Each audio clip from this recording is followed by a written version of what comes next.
The pandemic has changed how we relate to one another, including how we raise our children.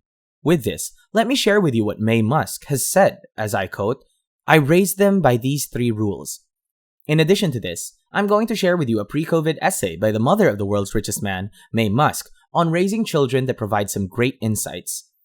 We all know that among the relationships affected by the pandemic is the parent-child relationship.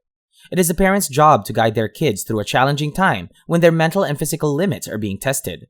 Nevertheless, they do not wish to make children dependent on them to the point that they cannot take responsibility for themselves.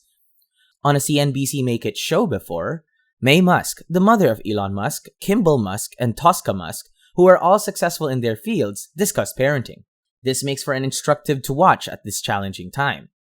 So, as she wrote, and I quote, "People often ask me how I raised such successful kids. I tell them I did it by teaching them about hard work and letting them follow their interests. So here are the 3 golden rules you should take into consideration so you can raise a world-class billionaire one day." First off, Maye Musk advises putting kids to work as young as possible. Having become a single mother at 31, she had no choice but to work to support her family. In addition to this, she had worked for her father since she was 8, so she was somehow used to it. Also, according to her, she didn't feel guilty about working full-time because she had no other choice. In addition, taking care of her children was a priority for her. Then she said that she began working for her dad at the age of 8. Furthermore, their home was adjacent to his chiropractor, where her mother had also helped him. In addition, she and her twin sister Kay were paid 5 cents an hour to mail out his monthly bulletin. This story illustrates that Maye Musk was treated like a grown-up by her parents and that she did the same with her children. In addition, she stated that her parents treated them as adults who could be trusted, and this had a substantial impact on her parenting style. Thus, she began involving her children in her nutrition business when they were young. Tosca, for example, prepared letters to doctors using a word processor in her office. Then, she was very thankful to Elon for explaining the functions of the word processor to her. And Kimball also provided great assistance. Likewise, Tosca made history when she began working at the age of 8, just like her mother. Further, she employed Tosca at the modeling and image school she ran when they lived in Bloemfontein, South Africa. So imagine an 8-year-old choreographing runway shows and etiquette classes while teaching students how to walk. In addition, she made her dress for all of her shows. Then, for the number 2 rule. Growing up, studying, working, and being unspoiled made the Musk children motivated and resilient. Musk said that if your children aren't used to luxuries, they will live well, and you shouldn't spoil them, for they will survive well. Then, allow your children to take care of themselves after you've made sure that they're in a safe environment. Similar to how her parents raised her, she raised her children to be polite, considerate, kind, honest, and independent. Moreover, she didn't scold them or treat them like babies. Furthermore, she didn't dictate which subjects they should study, nor did she check their homework, because for Maye, that was their responsibility. Her 3rd rule was to teach them hard work and let them follow their interests. Maye became a single mother of 3 when she was 31 and was working full-time because they had no other choice. Furthermore, she worked hard to ensure their roofs were overhead, their bodies fed, and their clothes were clean. And she was even content to buy second-hand clothes. Meanwhile, in her book titled A Woman Makes a Plan, she discusses how plans are often sidestepped and you must come up with a new one. So what does it have to do with not holding on to your plan? In Maye's opinion, you need to hold on to this plan because it's going to be great. Then there are times when all kinds of obstacles are thrown in your path, and then you're miserable, and then you have to say that you need to come up with another plan. Her books claim that she has stayed for too long in miserable situations, so you don't have to. As you mentioned, you push your career forward in unconventional ways when you were met with resistance. She also stated that you must be able to fight for yourself. Even so, she admits that she has always been a softie, which led her to be very trusting. Then, she never understood the motivation behind people's malice or what made them nasty. Like, what was in it for them?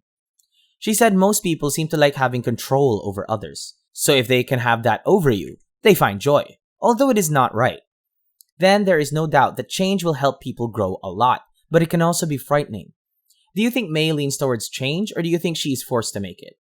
As such, she stated that every time she did it, it was to improve her situation, and she was always scared. So she kept swimming until she was able to stand up and walk away. But it took a while. Afterwards, she said that when you move, like to a new country or city, you don't know anyone. Besides her being self-employed, she didn't even have colleagues around her, and it takes time to make friends and meet new people. And grow your practice. Meanwhile, her kids ate peanut butter sandwiches for dinner. Moreover, once a week, you could find her buying a chicken so she could eat some chicken, potatoes, and vegetables. Those are the kind of things that they look forward to. She raised incredibly successful children, and obviously, you too will agree. Furthermore, she said that her children were helping her in the same way. Then, since she was practicing at home, they recognized they needed to be well-behaved and do their homework as well. Moreover, she said that they were really good kids and claimed she was very lucky to have them. Likewise, as I mentioned a while back, everyone followed their passion and pursued different paths. But why is 12 such a magical age? According to Maye, her funds were blocked in Toronto, so she became a research assistant at the University of Toronto. With this, if her children studied, she might have been able to send them there for free or very cheaply if they studied medicine or law. Despite this, both Elon and Kimball chose to study business, and Elon then chose to study physics as well, and Tosca was interested in studying film. Therefore, they had to obtain their scholarships, obtain their student loans, and support themselves, and they achieved it. Now, how would Maye Musk describe the greatest gift she received from the way she raised her children? Let us know your guesses in the comments below. But to her, she felt she was strict, but they accused her of being a pushover. That's just how it is. Additionally, she thinks that being polite and considerate of others and doing good for others are important, and she believes that it was apparent to them. Her role as a dietitian made them see her doing that, and they all contribute to others. Further, every one of them contributes to others in some way. Meanwhile, she also became the oldest cover girl in history at age 69. Then she shared some more details about Elon, saying that she noticed that he read everything when he was a child. As a reader herself, she said that she would forget stories as soon as they were finished, but this is not the case for Elon because he always remembered what he read. It was as if he absorbed everything he read. Since Elon had read the Encyclopedia Britannica and Collier's Encyclopedia and remembered everything they had taught him, they called him the Encyclopedia. They also like to call him Genius Boy because of what he had read. Further, he answered every question they had. Back then, there was no internet, and now they would refer to him as the internet. Furthermore, she could have never predicted Tesla or SpaceX or Kimball's restaurants, Big Green or Tosca's passion flicks. Taking a step back, she sees what Elon is doing with technology, and what Kimball is doing with food, and what Tosca is doing with movies. And guess what? All of it is linked to their love of childhood. Were these rules a breath of fresh air? It's undeniable that Musk is the richest man in the world with these extraordinary rules from the one and only Maye Musk. Therefore, if you watched this video and reached this point, I wish that you could have an Elon Musk one day. So what can you say about it? Let us know your thoughts in the comments below, and thank you for watching. If you would like to receive updates on Elon Musk and his companies, make sure you click the subscribe and bell button.